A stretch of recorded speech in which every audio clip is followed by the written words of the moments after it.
Bonjour à toutes et à tous et bienvenue dans ce 14e épisode de Calcio Espresso, les podcasts sur le football italien torréfié en français au-delà des Alpes. Je suis Valentina Clemente depuis Pérouse et je suis accompagnée par mon confrère Cédric Canal à Milan. Bonjour Cédric et joyeuses fêtes!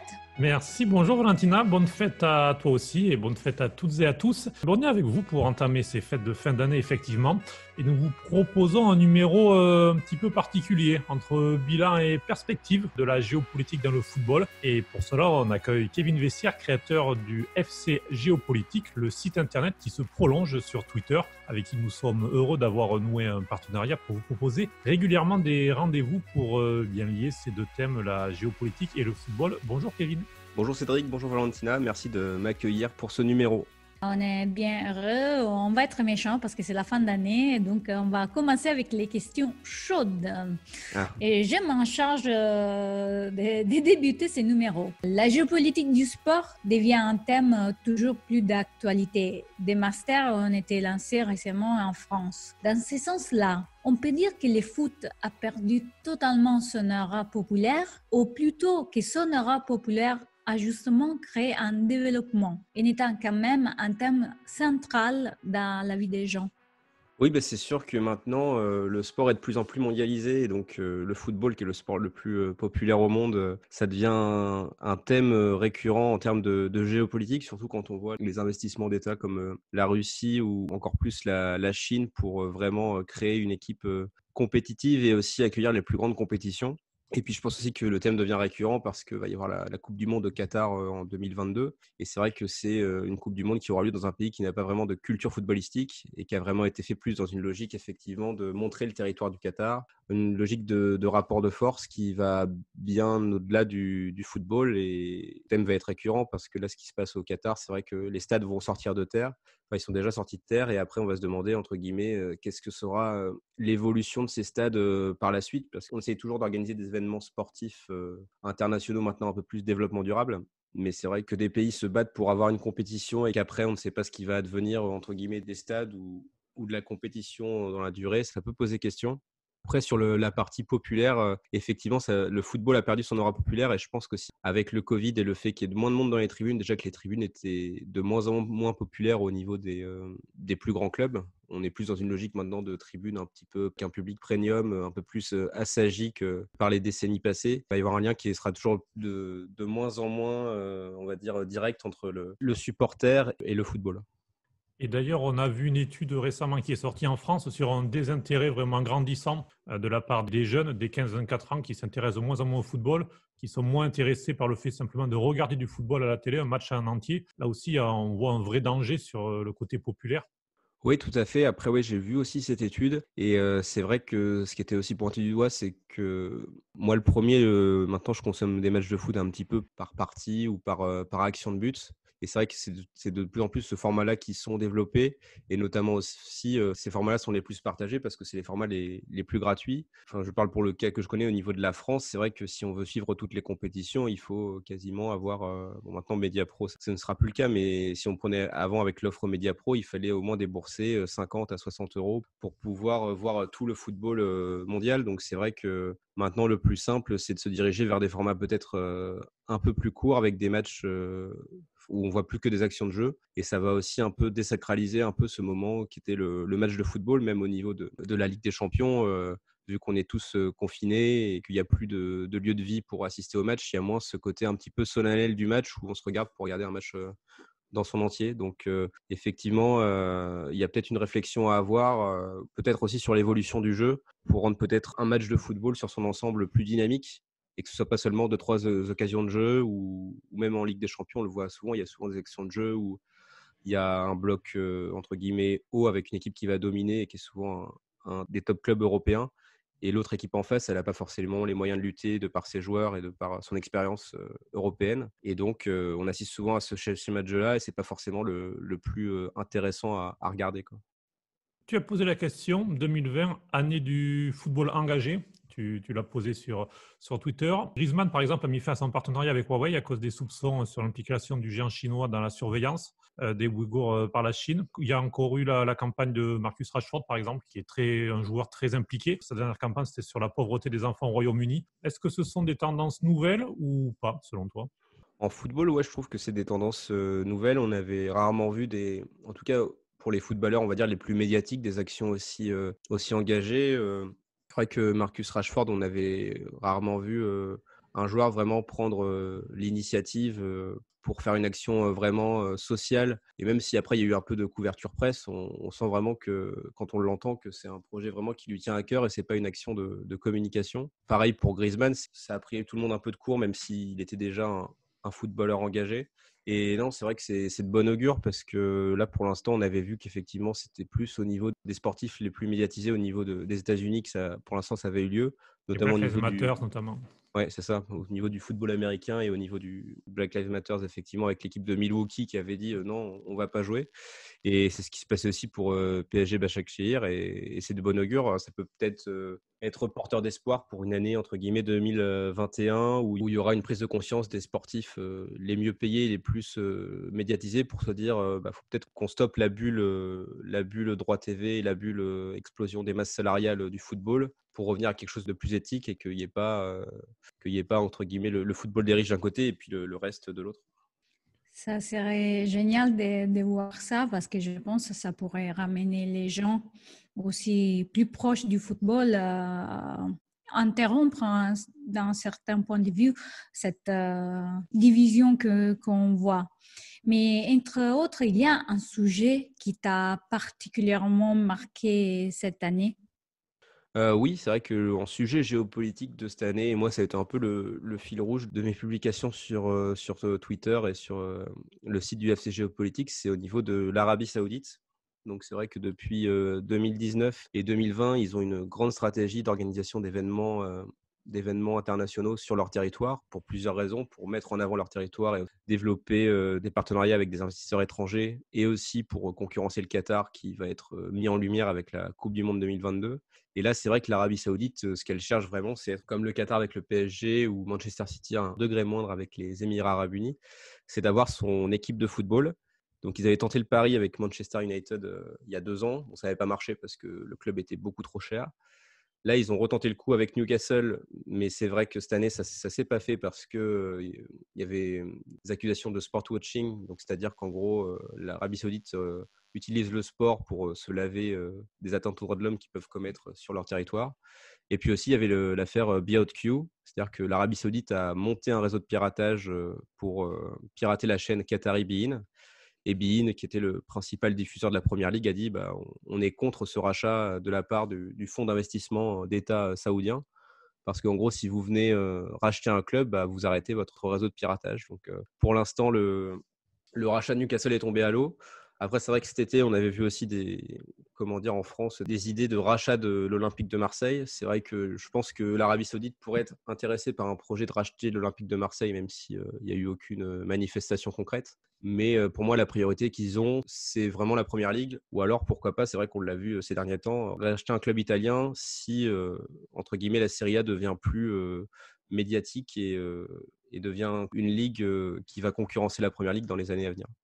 Et justement, la transition est toute trouvée puisque depuis notre premier rendez-vous, le football italien a été vendu, en tout cas en partie. Je répondais à cette question en septembre-octobre, puisque pas mal de clubs se vendaient notamment à des propriétaires américains, mais pas que. Eh bien, donc 10% des droits de la nouvelle société commerciale de la Lega Serie A étaient vendus au fonds CVC Advent et FSI contre 1,7 milliard d'euros. Un modèle nouveau dans le football européen et qui pourrait inspirer d'autres ligues. Alors pour toi déjà, est-ce que cette vente est une bonne chose et est-ce que la France pourrait s'en inspirer alors qu'on a vu que la grosse partie de droits télé qui a été achetée par Mediapro va être remis sur le marché? Une bonne chose, d'un côté, oui, pour le football italien, parce que si le football italien veut revenir sur le devant de la scène européenne, ils sont, entre guillemets, obligés de répondre aux sirènes du football business et du coup d'exposer plus largement la Serie A et surtout, entre guillemets, de la diffuser dans des nouveaux marchés que sont les États-Unis et la Chine. Après, est-ce que ce serait transposable au niveau de la France?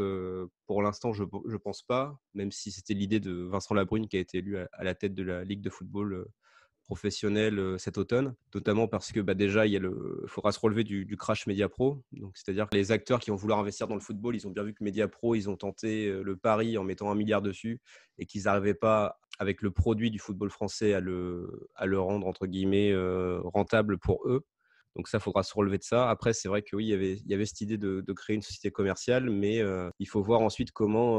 Enfin, c'est pas le tout de créer une société commerciale, mais je pense qu'il faut rendre aussi le football français un peu plus vendeur. Et pour l'instant, le seul produit, entre guillemets, d'appel du football français, c'est le PSG avec Mbappé et surtout avec Neymar, qui a une aura beaucoup plus internationale que Mbappé.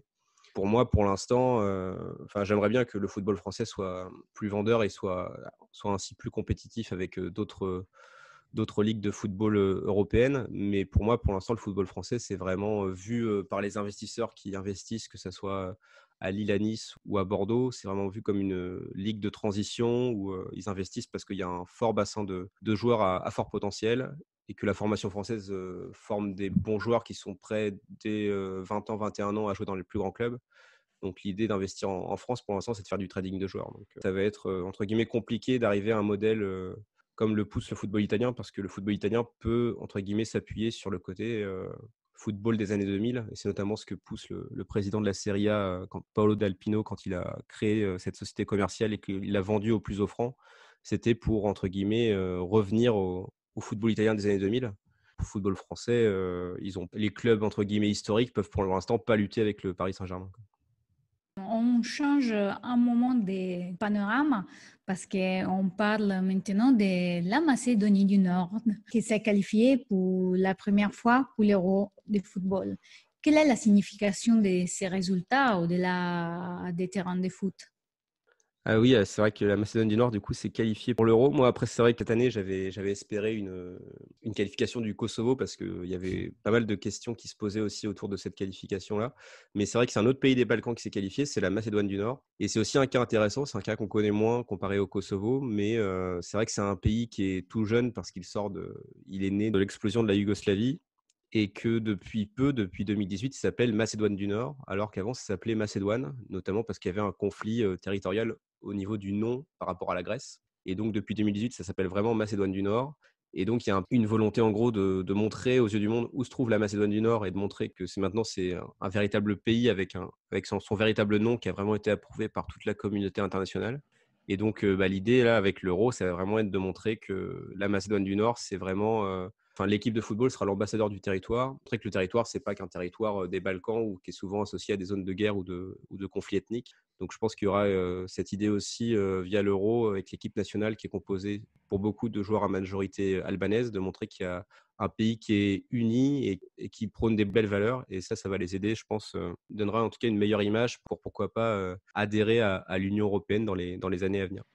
Pour revenir à l'Arabie Saoudite, ça me fait penser de tous les pays justement du Golfe, ça a été le pays en pointe au niveau des résultats sportifs, ça a été le premier pays à se qualifier régulièrement pour la Coupe du Monde. Tu penses que ça joue vraiment d'avoir une équipe de football comme ça, compétitive, qui joue les compétitions pour l'image auprès du grand public? Peut-être ça adoucit un petit peu, on essaie l'Arabie Saoudite dans le football, on se rappelle de matchs contre la France, contre d'autres pays. Ouais, après, je sais pas si, en termes de valeur, etc., je sais pas quel impact ça peut avoir, mais après, c'est vrai qu'en termes d'image, ça permet en tout cas de placer le pays sur une carte, notamment sur des grandes compétitions comme l'Euro ou la Coupe du Monde. Pour l'Arabie Saoudite, ce sera un peu comme la Chine, à mon avis. Leur idée, ce sera vraiment d'être, au-delà d'avoir une équipe de football, entre guillemets, propre et qui ne crée pas de polémique, c'est vraiment d'avoir une équipe de football compétitive et de ne pas se faire marcher dessus par d'autres équipes, notamment l'Arabie Saoudite pour ne pas se faire marcher dessus par le rival qui est le Qatar. Et la Chine qui a l'ambition d'organiser une Coupe du Monde, ça va être entre guillemets comme pour la Russie en 2018, ce sera entre guillemets, on a eu une compétition à la maison, mais il ne faudra pas être ridicule. C'est notamment pour ça que le Qatar enchaîne Copa América, sont dans un groupe des éliminatoires de la Coupe du Monde, mais ce sera des matchs amicaux pour, entre guillemets, se confronter à toutes les équipes de tout le continent et pour pas avoir un zéro pointé durant leur Coupe du Monde. Passons à un sujet économico-footballistique avec le Brexit qui fera sortir le Royaume-Uni de l'Europe de manière définitive là, en cette fin d'année, ce qui va entraîner une modification des règles du marché des transferts en Angleterre. Or, c'est le championnat le plus riche au monde, qui recrute partout. beaucoup en France. On a parlé tout à l'heure des jeunes joueurs qui, dès 20 ans, sont prêts à aller à l'étranger, qui sont notamment recrutés à des sommes assez élevées par la Première Ligue. C'est aussi le cas en Italie. Il y a de plus en plus de joueurs qui passent de l'Italie à l'Angleterre. Alors, qu'est-ce qui va changer concrètement avec l'entrée du Brexit pour le football? Alors pour l'instant, les règles qui ont été mises en place et approuvées par toutes les instances du football anglais, c'est que déjà au niveau du recrutement des jeunes joueurs, il ne sera plus possible d'acheter des joueurs de moins de 18 ans. Et il sera possible aussi d'acheter des joueurs de moins de 21 ans, mais seulement 3 par mercato et donc 6 par saison. Donc ça va limiter un peu les cas de. Enfin, moi, j'ai plus des cas français en tête. J'ai pas encore de cas italiens, même si là, en réfléchissant, je pense à Arturo Lupoli, mais je ne sais pas s'il avait été, entre guillemets, volé à un centre de formation. Mais des cas comme Paul Pogba ou Gaël Kakuta, ce sera en tout cas plus possible. Et après, l'autre exception qui va rentrer en ligne de compte, ça va être au niveau du permis de travail.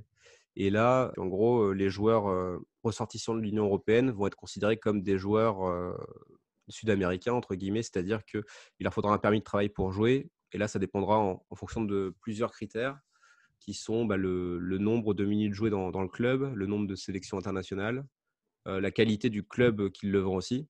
Et donc, dans cette idée, toujours d'avoir, entre guillemets, une ligue qui rassemble les meilleurs talents. C'est pour ça notamment que les exceptions au niveau de ce permis de travail, ce sera si les joueurs font partie des meilleures équipes nationales et jouent beaucoup dans ces équipes internationales. Et aussi si, entre guillemets, le joueur a un talent exceptionnel. Donc, ça, c'est un peu la clause Haaland-Mbappé. C'est-à-dire que si le joueur est vraiment répond pas aux critères, mais on juge qu'il a un talent hors norme et qui va surtout, je pense, permettre de faire vendre les matchs et la ligue encore plus à l'international, bah là, c'est bon, il pourra signer. Après, c'est vrai que du coup, ça va limiter au niveau du marché des transferts parce que c'est vrai que c'est les clubs anglais qui ont le plus d'argent grâce aux droits TV et du coup qui investissent le plus. Enfin, en tout cas, moi, je pense qu'ils vont toujours acheter les meilleurs joueurs internationaux. C'est sûr qu'ils auront un peu moins de marge de manœuvre au niveau du recrutement des jeunes joueurs, mais peut y avoir peut-être des exceptions qui peuvent se créer. Je pense notamment à Manchester City, via sa holding City Football Group, qui a 10 clubs de part de l'allemande, donc ils peuvent faire des combines un peu comme ça. Et donc, je pense qu'à l'avenir, on verra, mais je ne pense pas que la Première Ligue va perdre en valeur avec le Brexit. Et à quoi s'attendre donc pour ces 2021? Y a-t-il des dossiers ou des joueurs qu'il faut suivre particulièrement? Dossier 2021, ça va être surtout, il y aura l'Euro 2021 avec la grande question de savoir s'il y aura du public dans les stades et aussi s'il va avoir lieu, parce que ça, je l'espère, mais c'est pas encore sûr, un peu comme les Jeux Olympiques à Tokyo. Et est-ce qu'il aura lieu dans 12 pays, s'il a lieu? Ah, ça, c'est une bonne question. Après, ça tenait à cœur à l'UEFA de le faire dans différents pays européens pour montrer que l'Euro touchait un peu tous les pays de sa fédération. Mais je ne sais pas, après, je ne suis pas expert sanitaire. Je ne sais pas si c'est, entre guillemets, c'est mieux d'avoir 12 lieux différents ou alors de faire que dans un lieu. Les Peut-être qu'il y problèmes, aura. c'est Ouais, surtout par rapport au vaccin, que ça sera géré de façon différente par ouais. les différents pays. Par exemple, si on prend les cas de l'Italie, c'est qu'on voit aujourd'hui, parce que ça peut toujours changer sur la suite, voilà, les gens normaux, pas trop âgés, ou quand même entre 16 et 50 ans, peut-être ils ne verront pas les vaccins avant Hmm. l'automne. Donc, quand même, c'est une grande partie de la population et c'est la population active. Donc, c'est là qui peut aller dans les stades. Donc, il faudra voir si les autres pays aussi, parce que normalement, ils devraient débuter en Italie. Là, il y a quand même des grands points d'interrogation. Peut-être qu'il y aura aussi effectivement un système comme le Final 8 pour la Champions League et ce sera dans une seule ville ou un seul pays où ce sera vraiment extrêmement cadré. Mais bon, c'est vrai qu'à 6 mois de l'Euro, moi je vois mal des stades être remplis ou partiellement remplis d'ici l'Euro. Et bon, moi ça m'attriste parce que enfin, on aime tous voir des stades, entre guillemets, enfin les équipes être portées par le stade, mais là ce ne sera pas possible du fait de la condition sanitaire. Et puis ça m'attriste aussi parce que j'avais des places pour l'Euro, mais je ne pense pas que je pourrais y aller pour supporter les équipes. Mais bon, c'est pas grave. Enfin, l'important, c'est quand même la santé des personnes et des joueurs avant tout, quoi. Tu parlais de la Russie tout à l'heure. Donc l'Agence mondiale antidopage a exclu la Russie des Jeux olympiques et de tous les championnats du monde pendant 4 ans. Donc pas de Jeux olympiques 2022 ni 2024, mais aussi donc pas de Coupe du monde 2022. Enfin, ça c'est la théorie de la sanction, puisque la Russie pourra participer aux éliminatoires régulièrement. Et Jonathan Taylor, le président du comité de révision de la conformité de l'AMA, lors d'une conférence de presse, a indiqué que si la Russie se qualifie, une équipe représentant la Russie ne peut pas participer au mondial 2022 au Qatar, mais il peut y avoir une demande pour participer comme équipe neutre. C'est ce qui est aussi le cas pour les Jeux Olympiques. Les athlètes peuvent participer en tout la bannière neutre, donc sans hymne, sans rien, mais être présents. Que penser de cette situation ? Après, là, la discussion qu'il y a eu au niveau du tribunal arbitral du sport, c'est vrai qu'on peut penser que c'est un coup dur pour la Russie, mais comparé à ce qui pouvait leur tomber dessus autour de ces accusations de dopage institutionnalisé, ils auraient pu avoir pire. Parce que de ce que j'ai lu dans l'article du New York Times de Tariq Panja, c'est qu'en gros, même si la Russie ne peut pas concourir sous son propre drapeau, ce sera possible, je crois, de concourir et d'avoir le mot Russie d'inscrit sur les maillots et ou sur la bannière. Donc c'est vrai que je pense qu'ils ont pris cette décision-là parce que il y avait trop de preuves de dopage institutionnalisé russe et que s'il n'y avait pas de sanctions, peut-être que d'autres pays très étatisés comme la Chine, ils auraient pu aller dans cette optique-là, se dire s'il n'y a pas de sanctions, pourquoi pas nous, on ne va pas essayer de construire des meilleurs sportifs. Mais à mon avis, ils s'en sont plutôt bien tirés. Et c'est vrai qu'il n'y aura pas le drapeau, il n'y aura pas les symboles de l'État russe. Mais dans la décision, il y a quand même pas mal d'exceptions qui font laisser dire que la Russie a plutôt réussi à se sauver et que même si, entre guillemets, ils concourront sous bannière neutre, les sportifs ne seront pas exclus des compétitions et qu'en gros, si un athlète russe remporte un titre ou si la Russie fait un bon parcours à la Coupe du Monde, dans la tête de tout le monde, ce sera la Russie. Donc, je pense que la Russie s'en est plutôt bien tirée. On a quand même pas mal de sujets à suivre dans ce 2021. C'est clair, comme on disait au début, qu'il y a de plus en plus de nœuds qui se créent, des liens entre le football et la géopolitique. Et c'est bien pour ça que je pense on se verra souvent dans ces coins, si ça te fait plaisir, clairement. Ah oui, bien sûr, avec plaisir. Et puis surtout avec l'Euro 2021 qui arrive, même si l'Euro 2021 se joue de manière confinée, il y a quand même des belles choses à dire, notamment comme on a pu le dire sur la Macédoine du Nord et sur les autres pays aussi également. Puis à titre personnel, comment vois-tu 2021 ? Tu as commencé un partenariat avec Ouest France, qui est le quotidien français le plus lu. Tu en as, je crois, déjà 2 articles qui sont très intéressants justement pour décrypter ces liens entre la géopolitique et le football. Est-ce qu'il y a d'autres projets en cours ? Donc pour l'instant, ouais, c'est vrai que le FC Géopolitique, ça a 1 an depuis le mois de novembre. Et c'est vrai que maintenant, il y a une belle communauté qui s'est créée sur Twitter avec 25 000 abonnés. Et cette année, je vais peut-être pas forcément délaisser Twitter, mais je ferai peut-être des threads un peu plus courts pour développer effectivement d'autres formats. Donc ça peut se faire sous la forme d'articles avec Ouest France. Mais c'est vrai que je trouve que le format thread que je propose avec des cartes et des textes très synthétisés, ça peut peut-être très bien s'adapter au format vidéo. Bon, après, ça demande un peu plus de temps et de travail et il faut, entre guillemets, retrouver la même qualité que je propose sur Twitter et en vidéo. Donc, ce sera un peu l'un des projets, sera de développer des nouveaux formats tout en restant sur Twitter et en essayant de couvrir au mieux possible l'actualité de la géopolitique du football et aussi d'autres sports parce qu'avec les Jeux Olympiques, il y aura plein de belles choses à dire également. Parfois, on dit que la France n'est pas un pays de football, n'a pas de culture foot. Est-ce que toi, tu sens justement qu'en liant la géopolitique et le foot, et sur laquelle il y a une vraie demande, on voit que tes articles sont beaucoup commentés, sont beaucoup partagés. Est-ce que tu sens que malgré tout, il y a cette culture-là qui est présente ?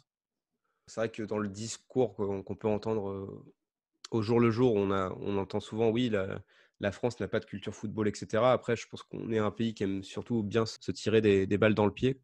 Et non, je pense quand même qu'on est un pays qui a une culture football, qui est quand même bien derrière son équipe nationale. On le voit souvent, parfois la parole du sélectionneur, c'est comparé à la parole du président de la République. Donc, il y a quand même une culture foot autour en France. Après, c'est vrai qu'au niveau de la Ligue 1, qui est censée, entre guillemets, être le championnat qui doit fédérer toute la population autour du football français, Je pense qu'il y a effectivement moins d'entrain.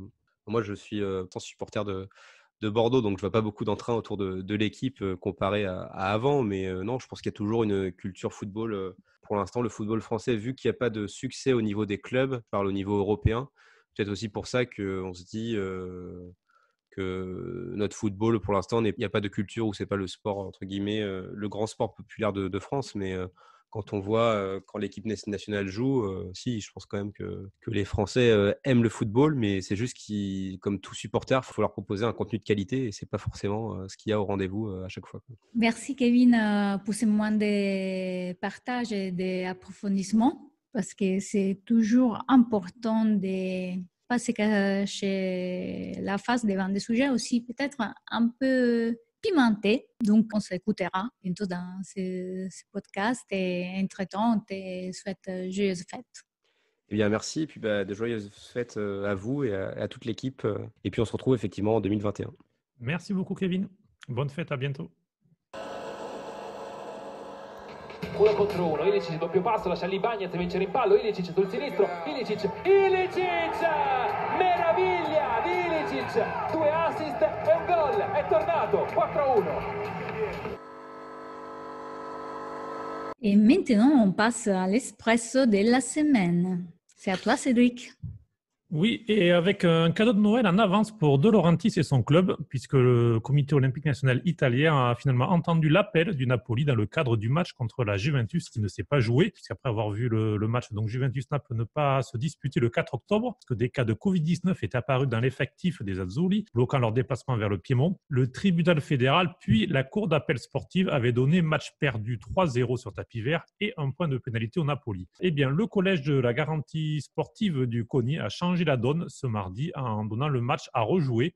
Et donc, l'hypothèse serait de jouer cette partie dès le 13 janvier, ce qui entraînerait le report des matchs de Coppa Italia des deux clubs qui se retrouveront d'ailleurs le 20 janvier pour la Supercoppa à Reggio Emilia.